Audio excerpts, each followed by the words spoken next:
priorities, as we sort of looked at things, was to try to connect Glen Miller Park with a route that comes to the Depot District, connects up with Cardinal Greenway, and then extends on out to Salisbury Road and possibly the county fairgrounds.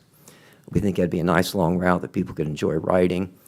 It already gets used extensively, but there are people who avoid it because it doesn't seem fully safe. In honing in on that a little bit, we've been looking specifically at a link from North 7th Street, Fort Wayne Avenue, North D Street, that interesting little intersection there in the Depot District, and the 2 to 4 blocks that would get us over to Cardinal Greenway and how we might just have a direct access there. And I've got some indication from the city that maybe when that intersection is investigated and studied for improvements within the next year or two, then maybe that little segment could be tossed in there with that. Primarily today, I wanted to see how the park board and Denise would respond to some thoughts about how to make, in this case, starting with Glen Miller Park, how to make the park more bikeable. I have been riding through there, and it's like, how could I make it more enjoyable to go through here? How could I find different, how could I get more mileage out of it, And so it's been going through my head, but it's like, I need to find out if these folks would even be interested, I don't want to just come trotting in, throwing something at you and say, here, look what I did, So the question would be whether it would be possible to come up with a plan, a map, or whatever that would show how we might course a bicycle route through Glen Miller Park to make it safer and more fun. So that's my ask today. Where did I stand on time? I think 5 you're minutes. good. Good job. And I can imagine some questions are popping up. I'd be glad to respond. Well, I think, we're always interested in the safety of people going through the park. So I think we'd be interested in at least talking about it and see where we go from there. And so I would recommend that you get with Denise and see where we go. Denise and I have known each other for a few years, so we can do that. Yeah, and I think that also, if it could, we are looking at an overall plan for Glen Miller going forward, and this would include more of that type of plan, but strategically. But I think a good, solid recommendation from cyclists as yourself would be wonderful. Might be helpful. To weigh in on that. Definitely we want something bikeable, walkable, and then we've also talked a little bit about maybe closing some areas, not, obviously not a lot of areas, but maybe the area by the Madonna, making it more of a trailhead area, things like that. But we've talked a little bit about, some of those things, but we really are looking at maybe a kind of a sub-plan or a strategic plan for Glen Miller alone. The timing might be fairly good right now. Yep, here in the next probably 6 months to a year, we'll be looking at something like that. Yeah. Okay. So we will definitely clue you in and get you involved. Okay. Thank you. Thank you. Thank you, Barry. The next person is not necessarily, I would say, a special guest, but she is very special. She is new to the team, and I talked about her at our last meeting in June. We talked a little bit about her role and how she's going to serve the Parks Department and the park system as a whole, but not only just serve in that capacity, but really the capacity of a lot of organizations. This particular position, which is new in 2025, it came from our master plan. And it was one that we are just really excited to be able to have, and one that we're really excited to put out there to all of our organizations and partners in, and just keep pushing to see what we can do more of to help others. And so, we know that we can only help so many within our park system, but when we reach out to other partners, we can help so many more because of who they're reaching. So we also know that there are some gaps that need filled within our partnerships. We know that there are things that they want to do that maybe they can't do on their own. So we want to make sure that we're fulfilling that role and saying, how can we help as a city and as a park system?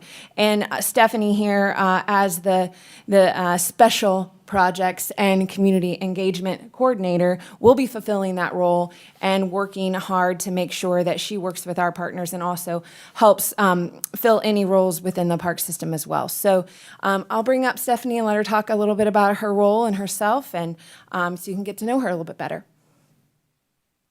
Nice to meet everybody. Nice to meet you. I am, as Denise said, the Special Projects and Community Engagement Coordinator. I stepped into this role because my background in outreach, project management, and wellness have shown me that when we collaborate throughout the community and form partnerships, we can make a lasting change. I'm also a nature enthusiast, so I feel like this kind of marries two things that I love. Outside of work, I'm a yoga instructor, I have a son, and I love to garden. So I look forward to working with the community more, and thank you for having me. She will also, she will also be setting up at all of the tabling opportunities.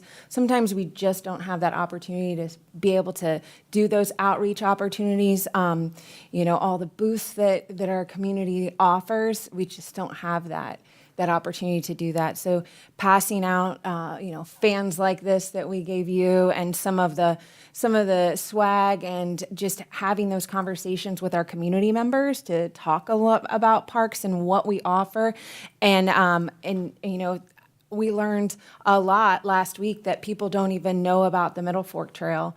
We also learned that people don't know about some of our primitive trails, or even that we have other trails other than the Cardinal Greenway or the Gorge Trail. So I think we really need to put ourselves out there and tell people more about what we have to offer, and Stephanie will be the one to do that. So we're very happy about that, and excited that we have this position to start doing that. Okay. So now we have a bid opening. And then we're going to open this bid right now, and then Laura is here. She's been working on this project and helping me with this restoration project, and she's going to take this bid under advisement in hopes that it has everything that we need so that we can award this bid in new business.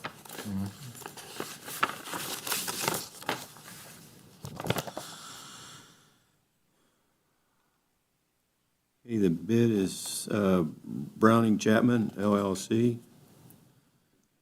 They've got labor for total price of $164,000 even, broken up by $106,600 in labor, $57,400 in materials.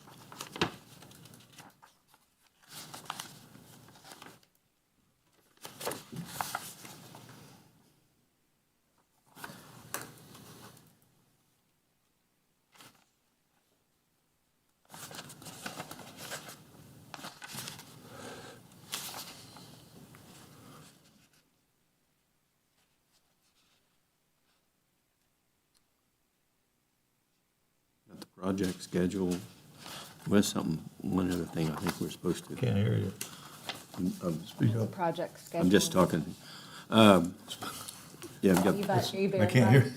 yeah, they got E-Verified. You're mumbling. Is that it? Okay. We'll take this bid under advisement. Mr. Chairman, Yes, sir. can I ask, I think we touched on this morning at the park budget presentation, but what are you doing with the fountain? Yes. It doesn't work, right?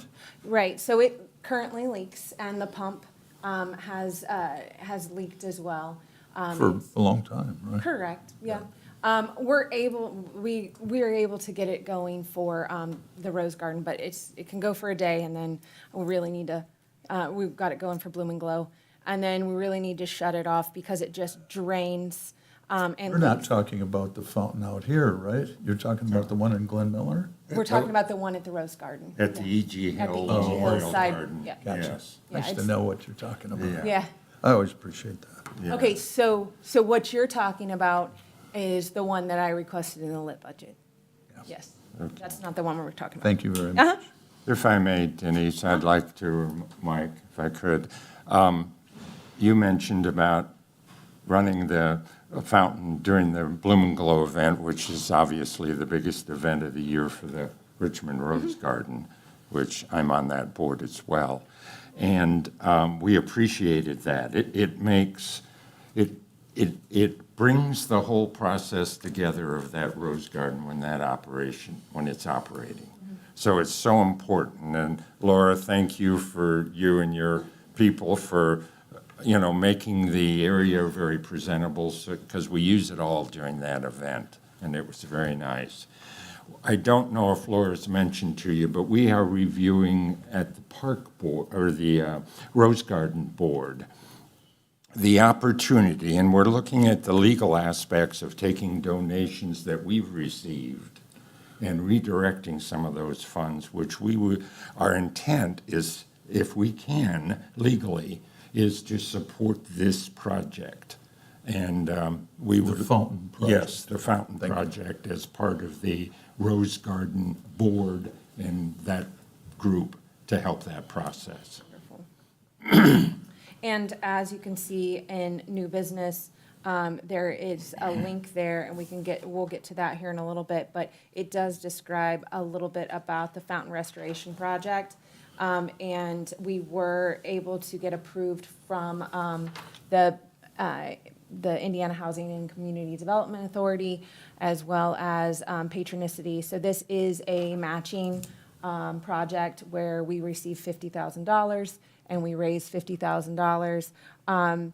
And it is part of the Hoosier Enduring Legacy Project. So it's part of the HELP funds that we've been working with as well through the county initiative. So we do have some funds available, but we only have a certain amount of funds, and the rest will have to be raised through a capital campaign.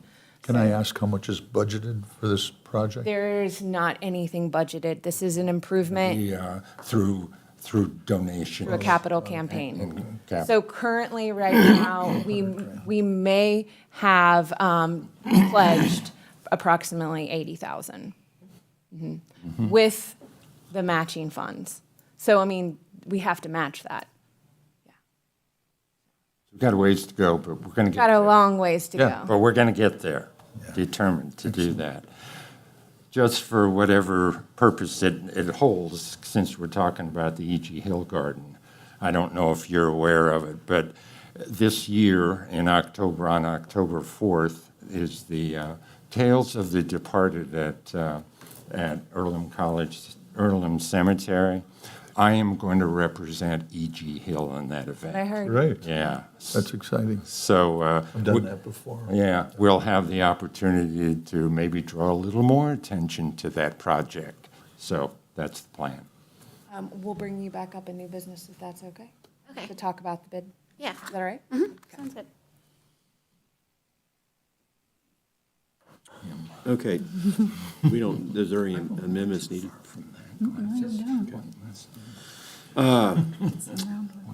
Everybody read the minutes? Any questions?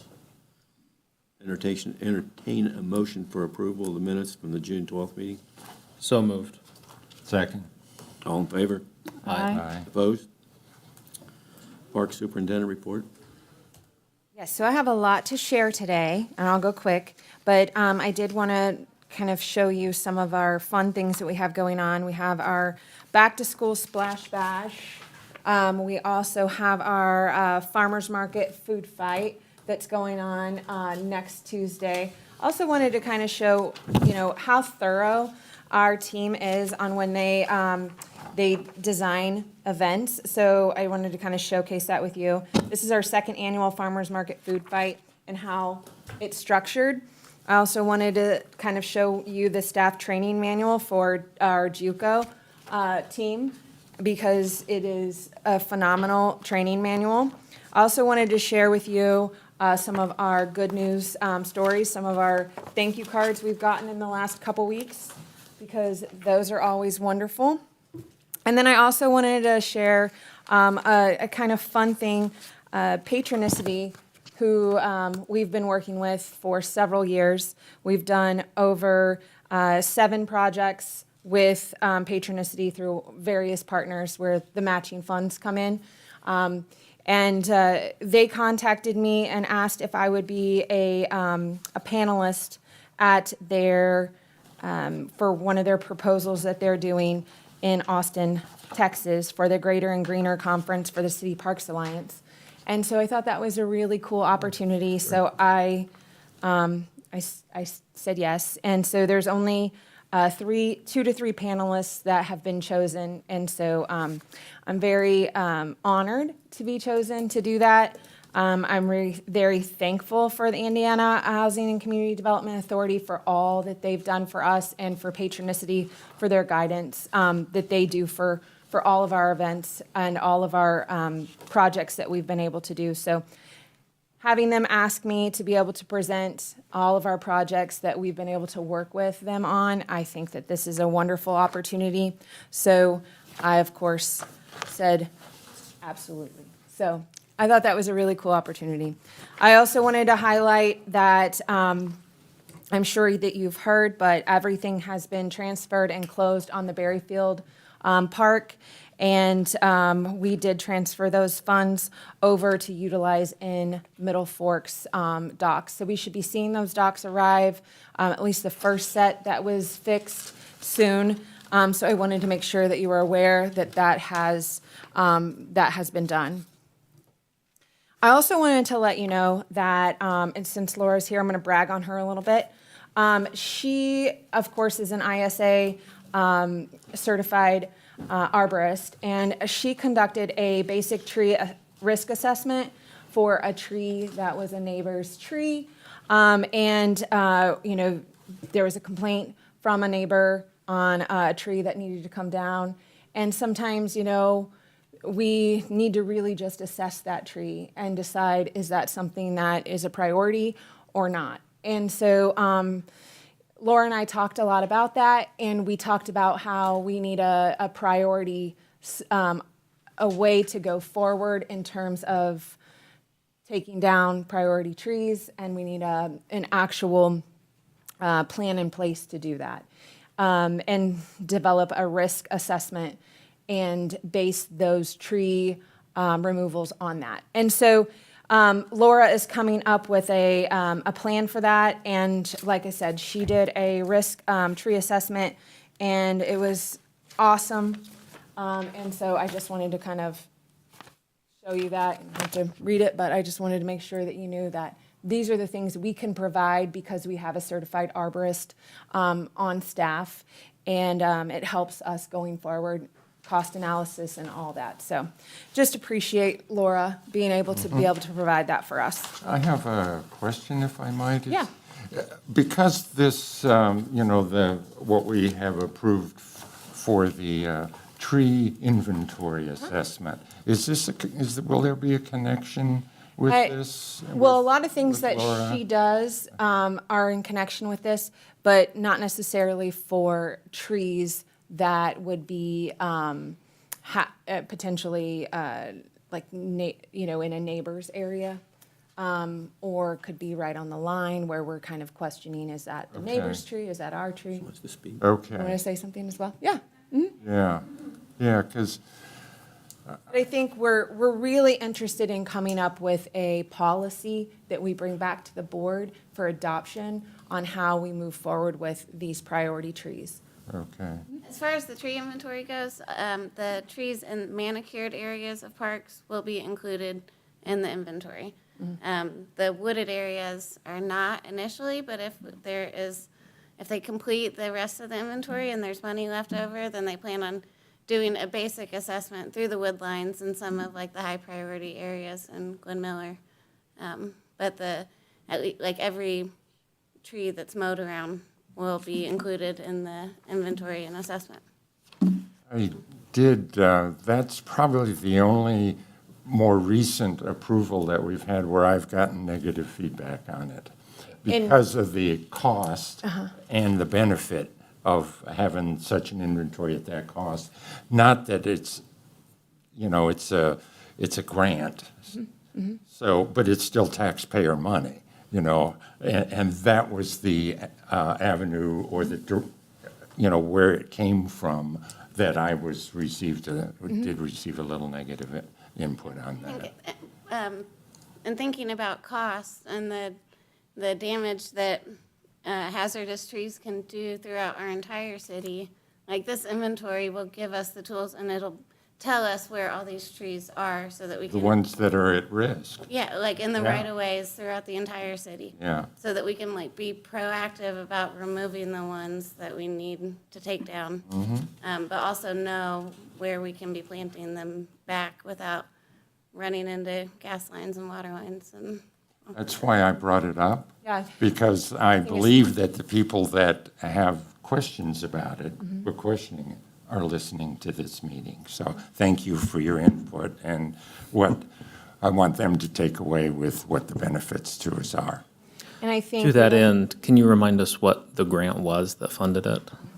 So it was originally started with the Inflation Reduction Act, and it was federal money that got passed down through the state Community and Urban Forestry Office. So it was a state grant that we applied 3 times for, and on the 3rd time, we had the highest ranking application of all the applicants. So a lot of that was due to the work that we did with the Environmental Resilience Institute and having Rania here last summer to create the priority planting plan. So we had a lot of pieces of the puzzle, but having the inventory and a software program to be able to manage the trees is going to be like the next step. So it was a state grant and 0 match. It was a pass-through federal. So, and that contract is being reviewed right now, but hopefully it'll be good to go soon and we'll have it completed in the next few months. So. Thank you. And so, Mike, to what I would say to people concerned about utilizing tax dollars for something like this is a reminder that when state and federal grants come through, those are tax dollars going for this purpose to some community, no matter what. We might as well take the opportunity to bring additional dollars here for things that can be beneficial like this. Honestly, Dakota, I think their main point was the fact that that money could, at the upper level, when it went in that kind of direction, could be better utilized. Sure. That's But that is not the our point. decision, or Right. anybody locally's decision. We have no choice. Yeah. So we take advantage of the Absolutely. opportunity. Agreed. Did you have anything from Jim that you wanted to pass on? Nobody did have one more thing. I'm sorry. I have this in front of you. This is our financial strategy for 2026.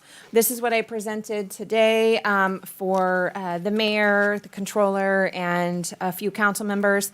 So I just wanted to make sure that you all had it as well. This is the 2026 request. It also goes through various areas of our request, including, I'll just kind of go through it just a tad bit, but I want to make sure I draw your attention to a few things. It goes through our park fund and the request that we had there, and then it also goes through golf and the request that we are making for golf, so I want to make sure that you guys review that. And then I will be sending that your way at the next meeting for approval. It also goes through the golf action plan, and it's up to date as of now. So I wanted to make sure that you are aware of the golf action plan that we've been working hard on. So I wanted to make sure you had a copy of that. It also has golf equipment. We've been trying to update the golf equipment on here so that you have that in your information. And then I have a section on capital requests and asset plans. So All in yellow in the blue section here are the requests that I made in 2026 for our capital requests. And then I have our fleet asset plan, our mower asset plan here, and then our capital asset plan. So you have all of those here as well. I've also given you a section called budget concerns. These are 5-year increase opportunities here that show where things have been increasing. And it kind of gives you a holistic picture of how we have been kind of falling short in different areas and how we've been having to make it up in different areas. So this is a real good picture of how it showcases that there are so many things outside of our control. And while tax dollars are going down, circuit breakers are going up, and we are having to deal with salary surveys going up, and salaries needing to go up, park teams going down in terms of people.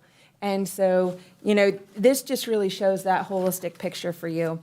And then property and liabilities going up, insurance are going up. So it just shows you in the last 5 years, we've had to account for $1.5 million somewhere. And that's our budget. So obviously, we've lost that. And so I just want to make sure that you're aware of that. We talk a little bit about, and this is kind of a thing that I really want you guys to kind of look at, but not worry so much about, which would be park challenges that we can overcome in this section with the person pushing the big rock. This is our facility needs assessment, and I'll tell you that we had our techs go around to every facility that we own and do somewhat of an inspection analysis on all of our facilities. And this was because we really need to know what everything needs. And, we have a lot of deferred maintenance, but we know that. And we can bite off a little at a time. And we need to understand that there are tools that we have to be able to work through these things. When there's a volunteer group, we need to pick one of these projects and put them on it. When there's maybe a decrease in another line item where we can kind of put a project in and cross this off our list, we're going to do it. So we have a list to go by, and while it seems daunting, many of these things we know are needed. We just have them all in one list, and some of these are already on our master plan bond list and also on our master plan. But we wanted to categorize them in one place. There's a lot of roofs that need to be done, but we've done a lot of roofs. We have a lot of our outdoor facilities and our shelters already done. So, while it sounds daunting and while it might look like it's a lot, it really, we've been doing a lot already. And so there's still a lot to do, but I explained it today. Bill can tell you.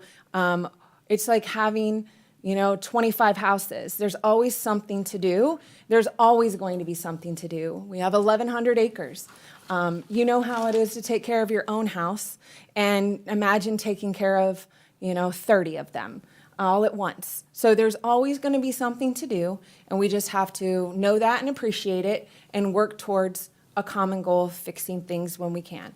And then we talked a little bit about our park toolkit and what we have in it. We have capital improvement bonds that we can utilize for these things. We have grants. We have the city operations budget, which I present each and every year and hopefully get the money that I request.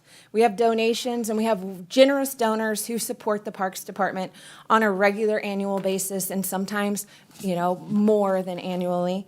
And then we also have food and beverage tax and things like that we can utilize going forward. So there's a lot of park tools in our toolkit, and I gave you a little bit of information on the food and beverage tax and some facts there.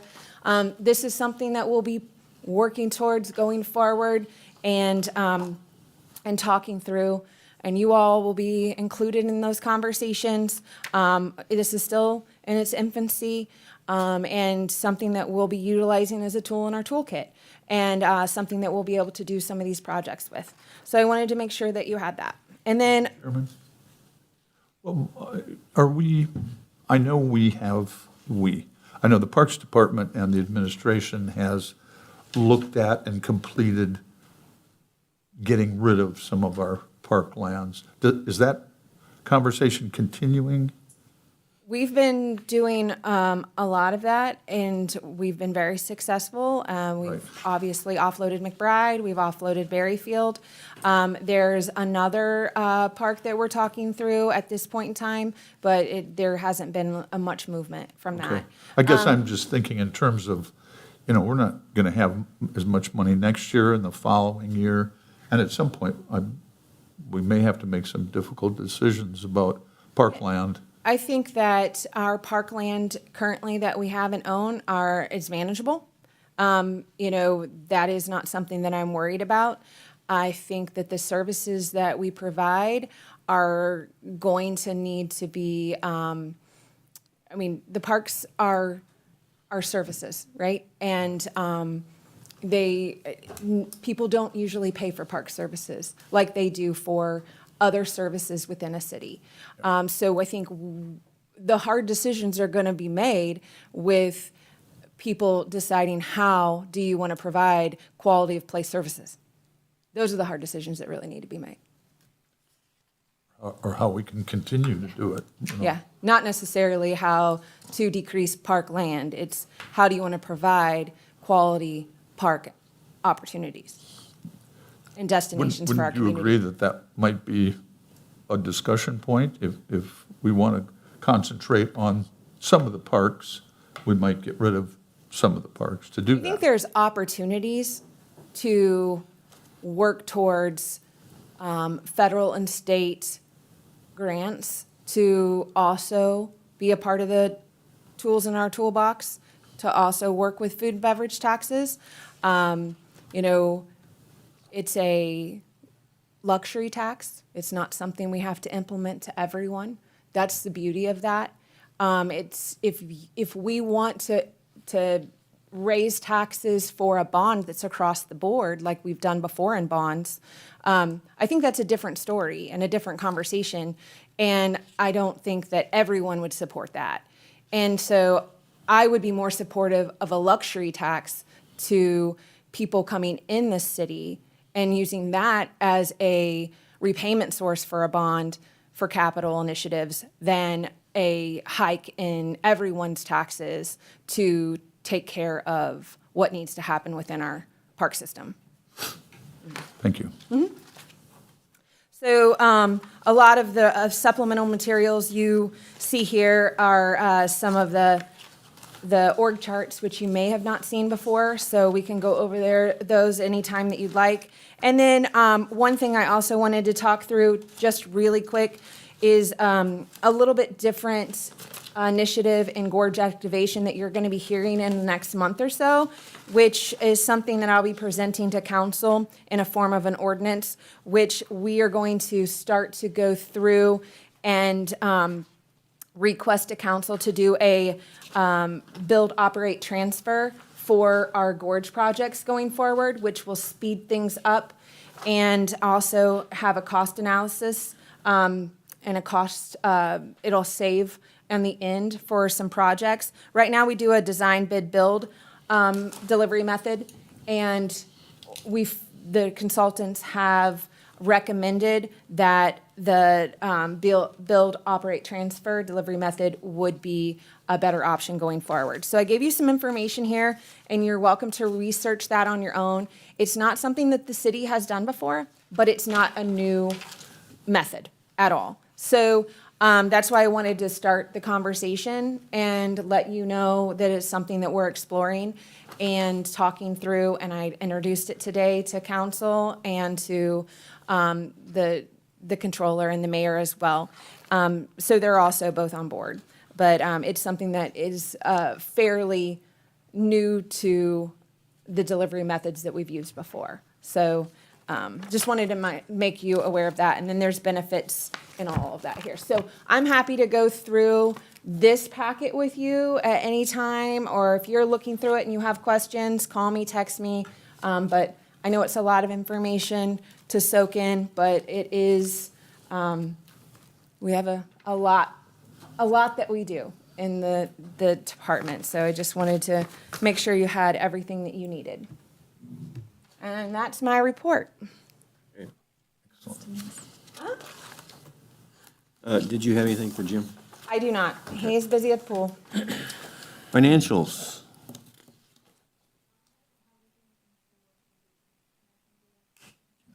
Okay.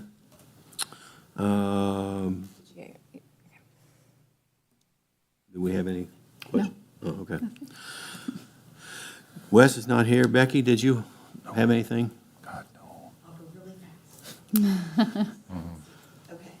Do we? Our couch to 5K. Yeah. Hugely successful. I mean, really, really successful. So it was so successful, everybody wants to do it again and make it an annual event. So that's a good thing.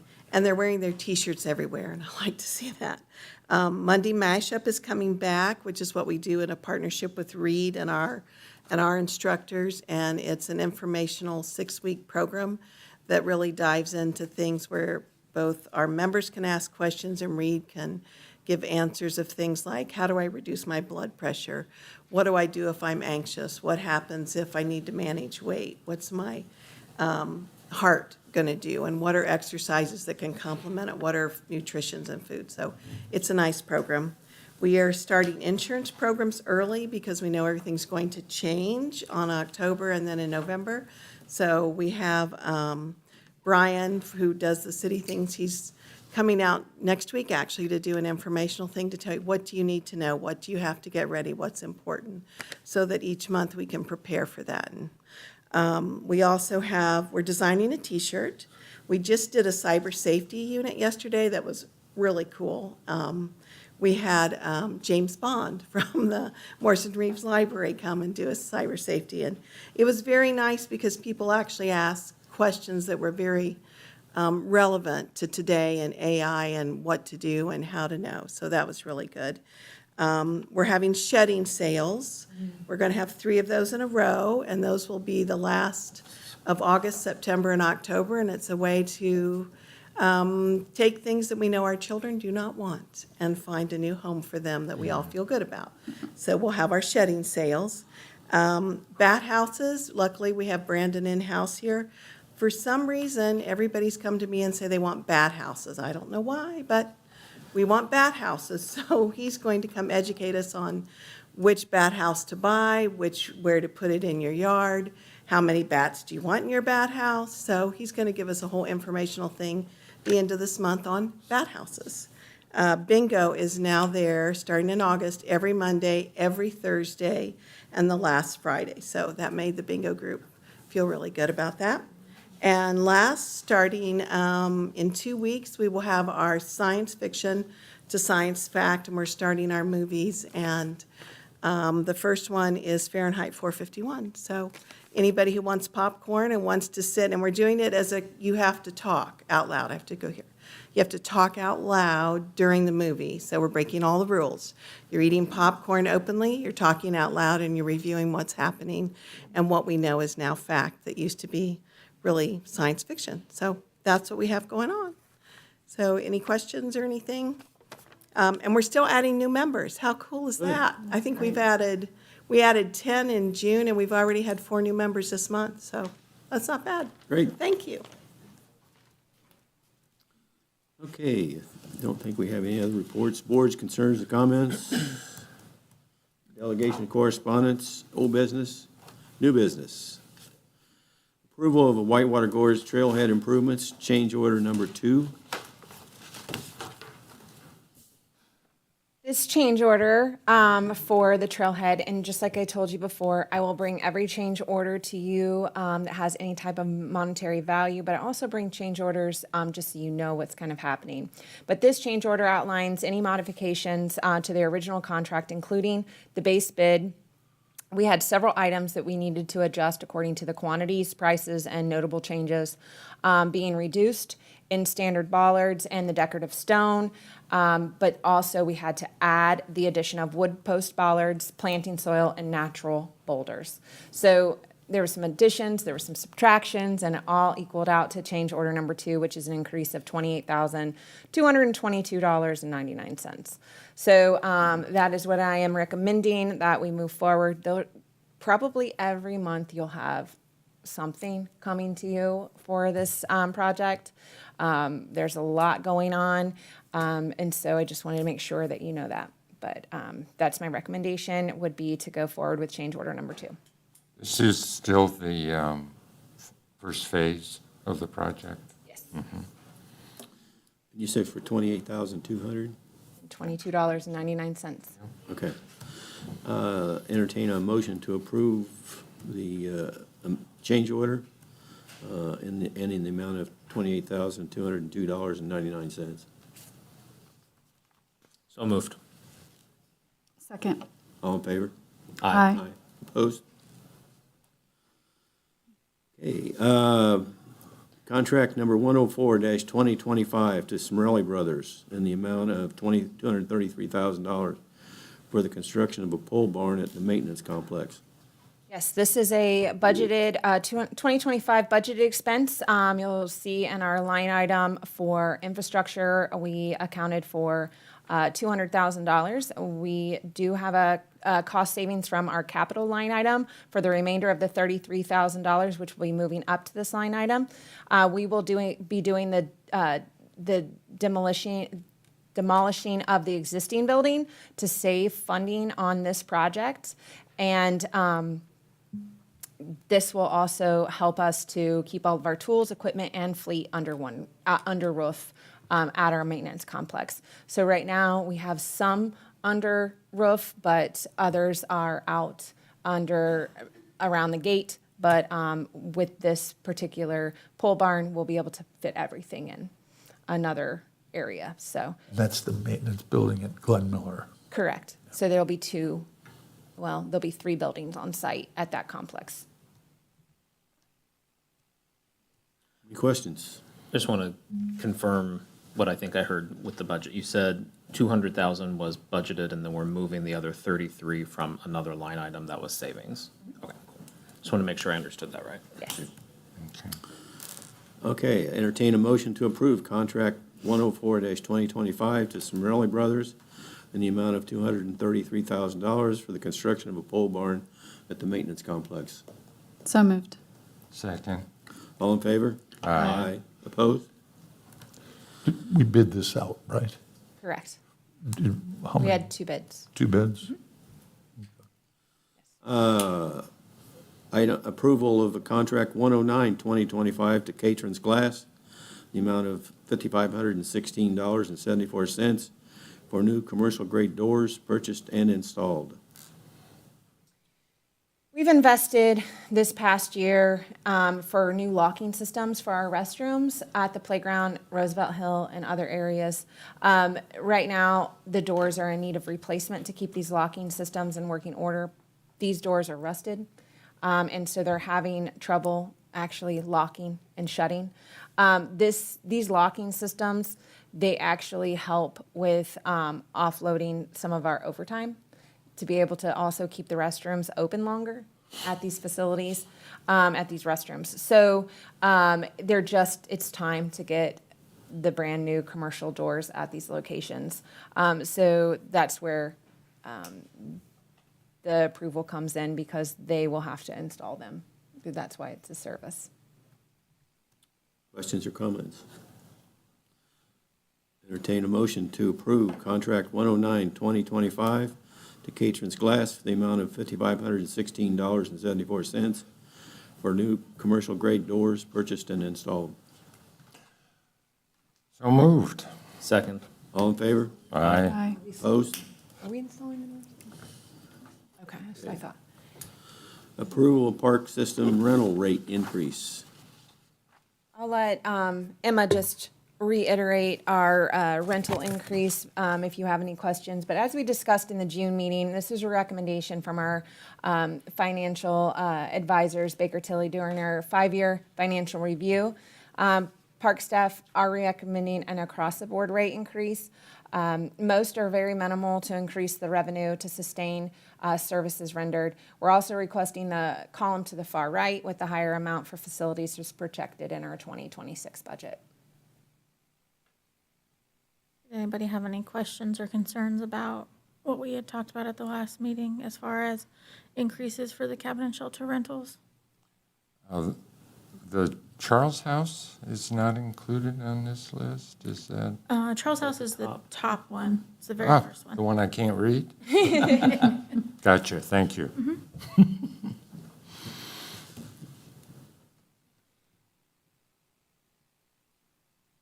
Any questions or comments? Pretty straightforward. So there's an increase here of, it's looking like we're anticipating almost an additional 30 grand to the budget, if I'm doing quick math right. Yeah. And we talked during the last meeting about the need for additional funding because of tax caps, SB1, et cetera. I hate that my question has to be, is this going to cover it? No, No. this will not cover it. The 2026 proposed, the by 15% or This- $15 also will not. No. That's the one we're going with is the 15 and Right. 100, the higher one. But we are also possibly anticipating within the next year or two afterwards, the possibility of needing another increase. But we also don't want to do too much too fast either. There's, as of the estimates at this time, the property tax is down almost $300,000. And so you can see that in the budget concern section. It will show you the estimates for the circuit breakers as well as the property tax and then on the the third page in your budget book, it goes over the property taxes and the excise tax and the fit tax and the commercial tax, all we have, that won't even cover the decrease in those taxes. Just those three taxes alone. Just so you know. Any comments or questions? These are all estimates. Yeah, we took the average of rentals that we get throughout the past few years and kinda- And just so you know, the taxes are estimates, and we get the real circuit breakers coming in usually around May, when we're already in budget. But the other estimates will come in at the end of July, where we'll have a closer projection to the real numbers. So this could change and fluctuate a little bit, and I may have to give you a different. It's hard to estimate the demand curve for this. It's pretty flat. That's kind of the approach you're looking at it from. Or at least the rentals. Yes, and whether that will continue to progress in that manner, we don't know. We'll see if there's a little, Dip. yeah. It leads you to wonder if we're considering it flat, why not charge a little more? I think that, and respectfully, we have to take in consideration our customers. We don't want to outsell ourselves. And, we want to provide a service for them and a gathering space for their events and, their family gatherings and their parties and their showers. And we want to be that space for them. So we don't want, we're not trying to make a huge revenue off of this. That's not what we're trying to do. We're just trying to really cover some of our direct costs. So we'll just see if that continues and then review it again next year, I'm assuming. I would agree. Our biggest time period is holidays, really. Holidays and graduations fill up as soon as we open rentals. So those time periods are almost guaranteed every year. I agree with what Denise said. I continue to feel very disappointed that we've been put in this position by the state government that has allowed municipalities to be hurt so terribly for this year and moving forward. But I'm deeply appreciative to both of you for maintaining the delicate balance between financially providing for the Parks Department while continuing to support the citizens and the customers that come and rent the shelters. Because for a lot of people and families, this is their only option, and the cheapest option for them to be able to gather in that way. So thank you for all of your hard work putting this together. So can I hear a motion to approve the rate increase? So moved. Second. All in favor? Aye. Opposed? Fountain restoration project. Yeah, so I'm going to have Laura come back up here. She can kind of guide us through the bid. But I just kind of gave you a little bit of a summary here. That was a link, the hyperlink there on your new business section. But we've really been anxiously waiting for this project to begin. I talked to you a little bit about the matching funds. I also gave you a link to the worksheet as well as a little bit of information on E.G. Hill. So I'll let Laura kind of talk through that just a tad. Yes, I would just like to say that I put a lot of research into finding companies that we would trust with a project of this scope. The fountain was built in 1937, 4 years after E.G. Hill passed. E.G. Hill was also one of the first park commissioners in 1894 and has done so much for the Parks Department and the City of Richmond throughout all of the 20th century. So this fountain is extremely historic and very sentimental as it commemorates Hill's Floral and everything that they did for Richmond. And that is the vision in restoring the fountain. Browning Chapman has demonstrated that they have the ability to do it in a way that will hopefully last almost another century. They have experience with historic limestone restoration. The limestone will be sourced from Indiana, and it will be made to replicate the original 1937 picture that we have with the two bowls on top of the fountain. But it'll be deconstructed. The pieces that can be saved will be saved. New pieces will be carved as needed. The plumbing will be completely new and moved to a different location outside of the sidewalk. And then the fountain will be reassembled on a concrete pad that will hopefully provide much more stability for it, as well as deal with some drainage issues. So I recommend that we move forward with this bid. I don't think that there's anyone else is qualified to do the work. And we also are working with an Earlham intern this summer who is helping create a publicity video, and I think that the fundraising aspect of it will be something that we can get people's support with when they realize the historic importance of this project. So. One question I have is the bid in phases?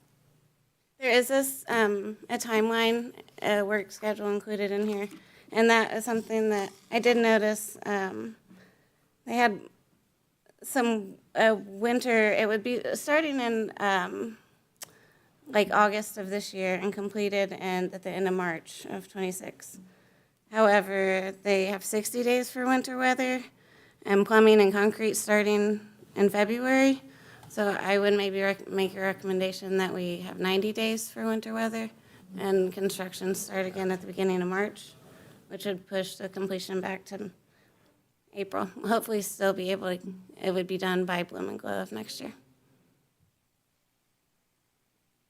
I think that's something that we could work with them on. That doesn't include anything else besides the fountain. So the sidewalks being redone and the roses, we're going to try to propagate and save a lot of the roses. But there will be features outside of the fountain, potentially pergolas and some arbors that will be in 2026 budget, I think. And there's also a hope with some pavers and some walkways, looking at that as well in a separate phase. I guess that was my question is, will we be protecting the roses out there when all this construction is going on? I guess we will be. Mm-hmm. And it's Brown and Chapman. Where are they from? Browning and Chapman. Browning? They're located out of northern Indianapolis, I think. Was that the only copy of this? Yes. Do they want it back to look at? They have several other projects that they've done. They've done a project for IU and Purdue and a couple churches in downtown Indianapolis.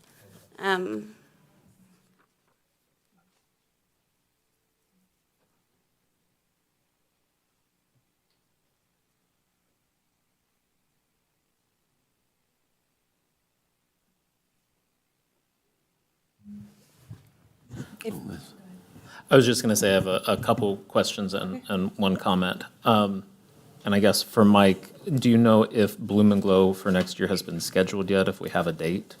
No, but it'll run around the same time, which is usually the June. first week in June.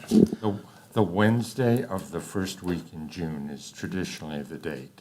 What I might encourage us to consider, because of our deep partnership with the Rose Garden and their event, is some sort of disincentive for the contractor to miss certain deadlines and go beyond mid-May or the last week of May, so we can ensure that that project is fully wrapped up and in preparation for Bloom and Glow.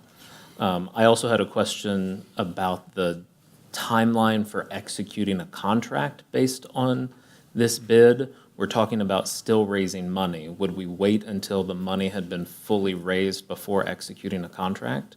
How would that process work? Yes. Okay, cool, thanks. It's that simple.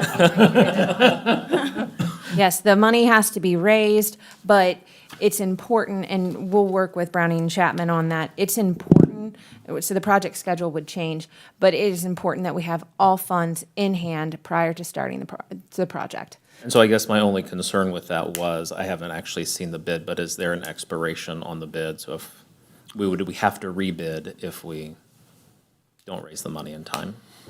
Those are questions that we can ask, Okay. and I would Just a request curiosity. a motion in that regard, that you would put that into your motion, that we would approve it as it states, but then if there's any changes to we would change it in the. Trying to figure out how to word that. Yeah, Where's Kim Vessels? I would say, Yeah. Go right ahead. It's your idea. I make a motion that we accept the bid from Browning and, help me out, Chapman, in the amount stated. I don't have the bid in front of me, Mike. $164,000. $164,000 contingent on raising money for this project. And that there is no expiration for the bid. Thanks, Denise. Would, Do you before want you to go, include to- this? would we need No, I to think that'll come for the state contract. in there something about what Dakota just mentioned about an incentive for them to be done by? So normally, Mike mentioned that. I think that would come in the yeah, contract, not in accepting and we the can't bid. put it in the contract if it wasn't in the bid. Ah, I see. So, That's helpful to know. yeah, so it's just not something we can do if we didn't offer a liquidated damages issue or anything like that in the bid. We can't issue it in the contract. That makes sense. Okay, I'd Thank you, Laura.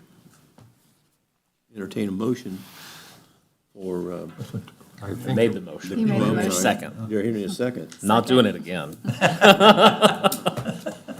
Why not? You did such a good job. Yeah, did a good job. Second. All in favor? Aye. Opposed?